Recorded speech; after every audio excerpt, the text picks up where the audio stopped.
Là, nous sommes déjà en direct. Donc, nous attendons que les Gabonais se connectent au fur et à mesure pour que nous puissions commencer l'interview. Donc, nous attendons que les gens se connectent au fur et à mesure. Voilà, il y a déjà une personne de connecter. Partagez le live, s'il vous plaît. Partagez.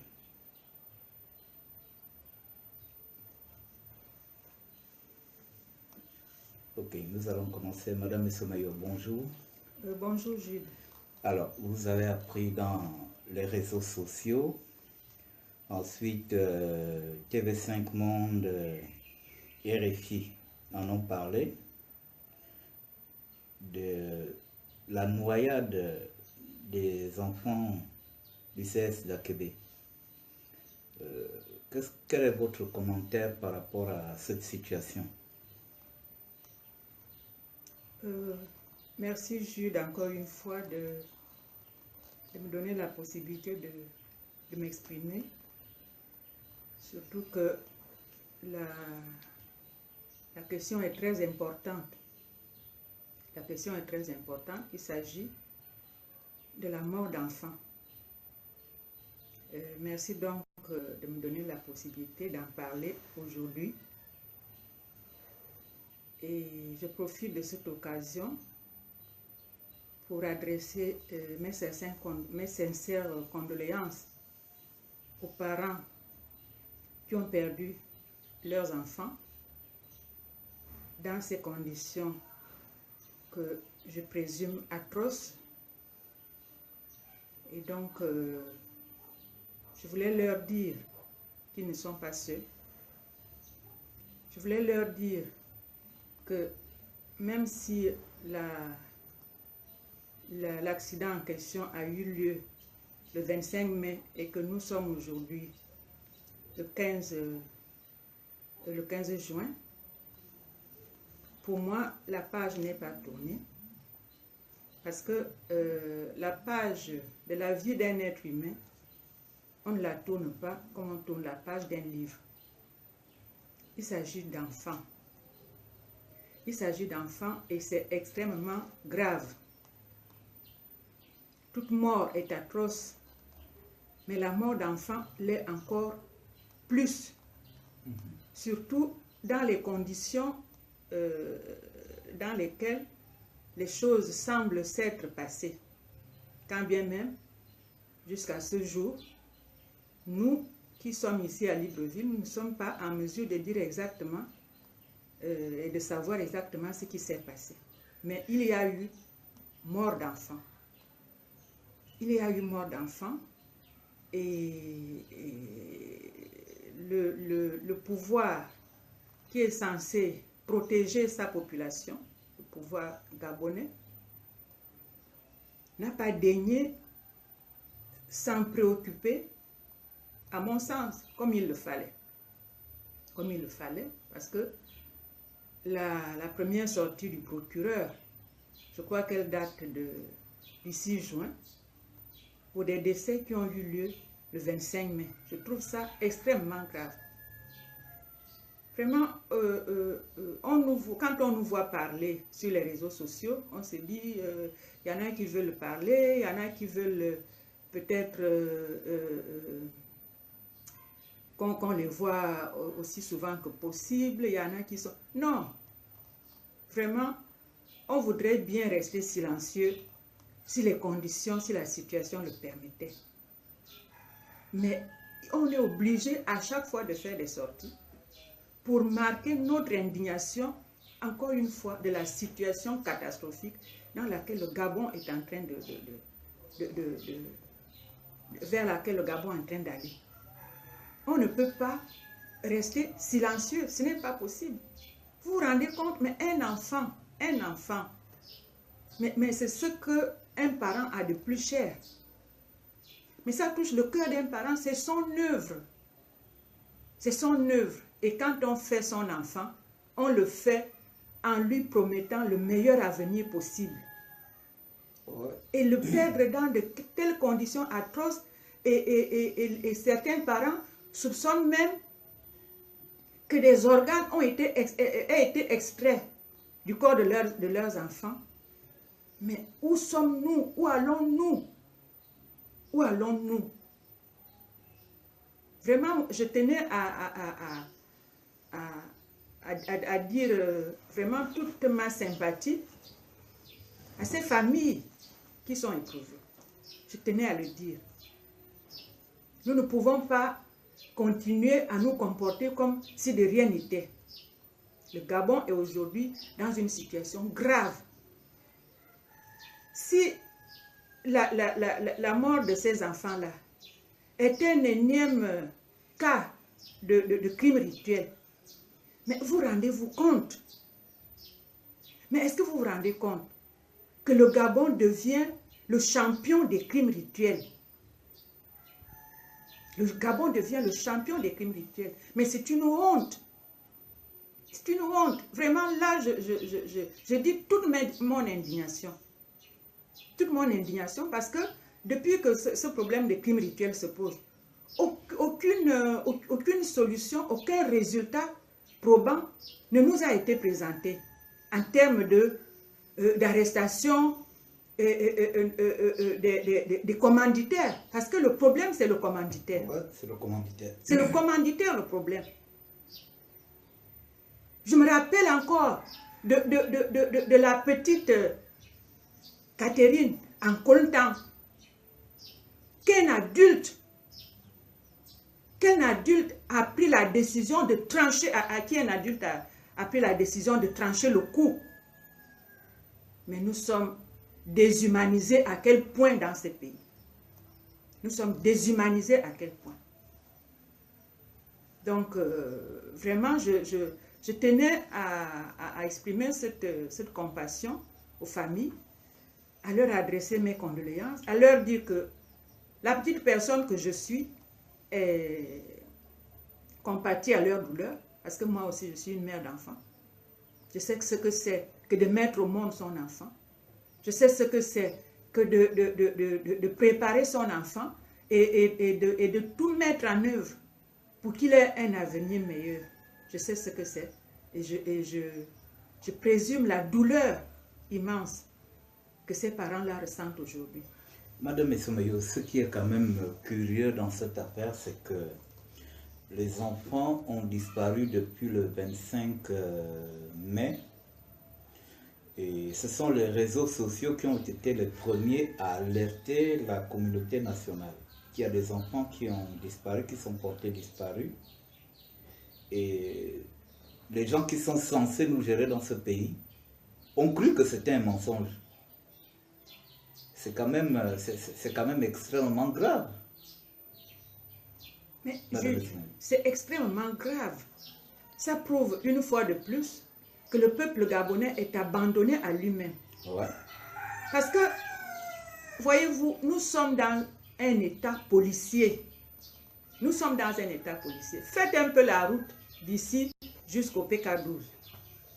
Vous allez voir le nombre de policiers, de gendarmes et autres que vous trouvez sur la route.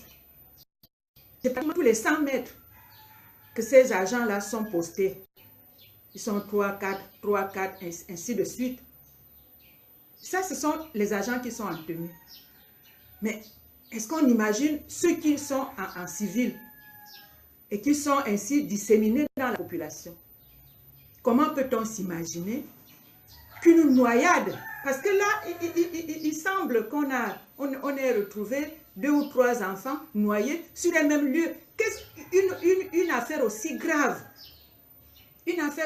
a pu se passer comment sans que les agents de sécurité, et j'imagine que ça s'est passé la journée, sans que les agents de sécurité en tenue ou en civil ne puissent être informés. Ce n'est pas possible. Mais vous vous rendez compte à quelle vitesse l'information circule dans ce pays en ce qui concerne le renseignement.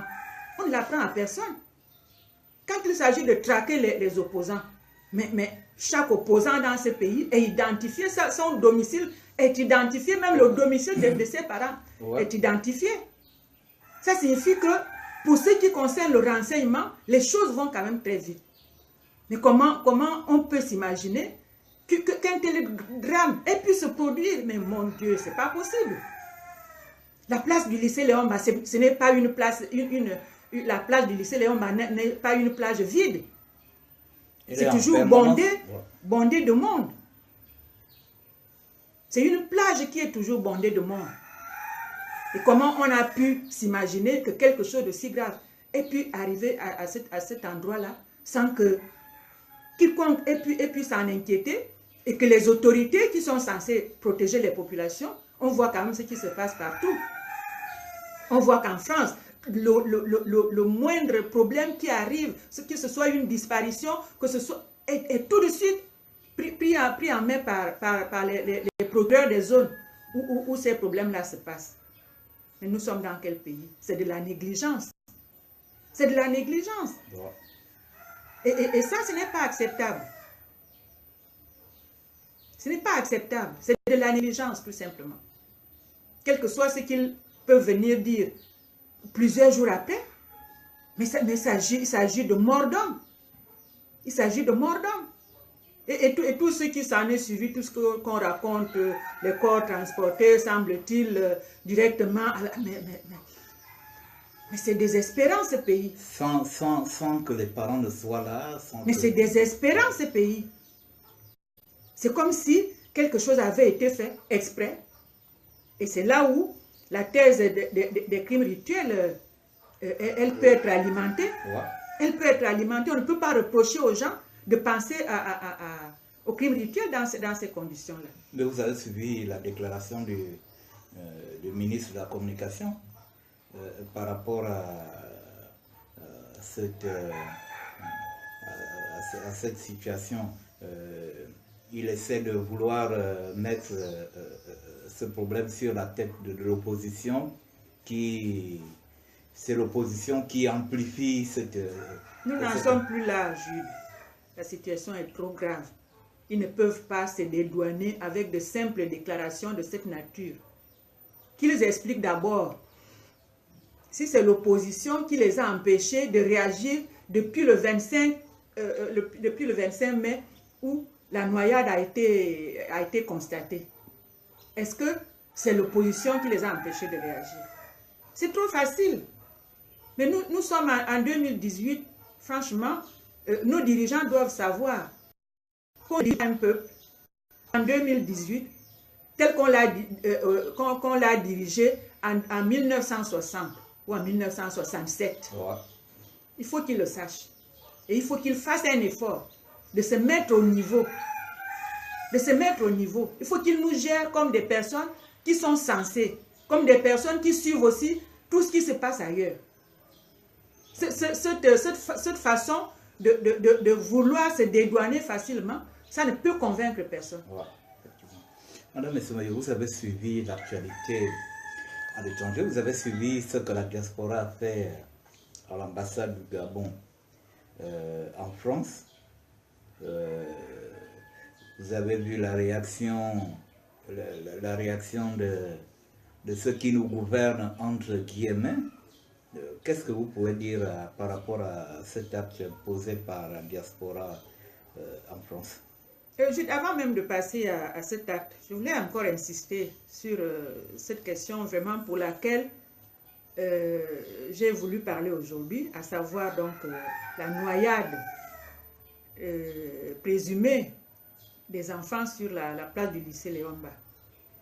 Je voulais dire que, encore une fois, je suis complètement indignée et profondément déçue à propos de, puisque les choses semblent s'expliquer comme si c'était un crime rituel ou des crimes rituels. Je voulais vraiment à ce propos dire ma déception. Je ne sais pas qualifier ça, ce que je ressens, c'est-à-dire que nous sommes dans un pays où pour avoir les postes, pour avoir l'argent facile. Quand je parle de l'argent facile, c'est-à-dire de l'argent qu'on ne mérite pas. Ouais. Pour avoir tous ces biens qu'on ne mérite pas, on est obligé de procéder et d'utiliser des procédés qui ont eu cours sous d'autres cieux, je peux même dire au XVIIe siècle. Au XVIIe siècle. C'est-à-dire que la méritocratie n'existe pas. Ceux qui veulent toujours enjamber des étapes pour arriver là où ils ne doivent pas être, sont encore aujourd'hui en train d'utiliser des pratiques d'un autre âge. C'est extrêmement grave, Jude, quand nous pensons que les autres pays sont en train de se battre pour se hisser au niveau où les nations développées sont aujourd'hui. C'est extrêmement grave. C'est une honte pour le Gabon. Et quand on voit que nos dirigeants ne font rien, en tout cas pas grand-chose, parce que franchement, on nous aurait déjà montré où sont un certain nombre de commanditaires. Mais on n'en sait rien aujourd'hui. C'est comme si cette situation-là était entretenue par le pouvoir. C'est une honte pour le Gabon. Le 21e siècle aurait pu être pour le Gabon le siècle où le Gabon utilise les cerveaux qui sont déjà nombreux pour arriver à hisser ce pays, ce beau pays qui a tout, à qui la nature a tout donné. Il suffisait simplement de faire de l'école une école excellente, de faire de la santé une santé excellente, les routes, de construire les maisons pour les populations. Tout ça était possible au Gabon. Mais voilà que nous nous retrouvons comme au XVIIe siècle dans certains pays, où il fallait encore avoir recours à des fétiches, etc., etc. Et nous y sommes aujourd'hui. Je le regrette profondément. Et je dis que le Gabon est en train, franchement, de sombrer dans des abîmes. Et je ne sais pas comment nous ferons avec ces dirigeants-là pour en sortir. Je ne sais pas comment nous ferons pour en sortir. C'est vraiment un coup de gueule que je pousse. Quand on regarde cet immobilisme-là, comment les gens ont-ils réussi à se hisser à la tête du pays en pensant qu'il n'y a que l'argent qui compte. Il n'y a que l'argent qui compte. Il n'y a que l'argent qui compte. Les enfants sont tués, on ne sait pas dans quelles conditions. Est-ce qu'ils se sont noyés? Est-ce qu'on les a tués? Les organes qui manquent sur ces enfants-là, ça signifie quoi? Et qu'est-ce qu'on voit? Mais un mutisme qui ne s'explique pas. C'est quoi cette déshumanisation, messieurs, mesdames les dirigeants du Gabon? C'est quoi cette déshumanisation que vous êtes en train d'installer dans notre pays? L'argent ne peut pas régler tous les problèmes des gens. Je tenais à le dire. Je tenais à le dire. Si vous n'êtes pas capable d'amener le Gabon vers des horizons qui sont ceux qui sont attendus de tous les peuples aujourd'hui, de tous les pays, mais laissez ce Gabon à d'autres. Laissez ce Gabon à d'autres. Et c'est ce que les Gabonais vous ont exprimé le 27 août 2016. Les Gabonais ont envie de voir leur pays avancer. Les Gabonais ont envie de voir leur pays progresser, devenir aussi un pays dont on parle en bien. Mais pas qu'en termes de crimes rituels. C'est une honte pour le Gabon, et je tenais à le dire.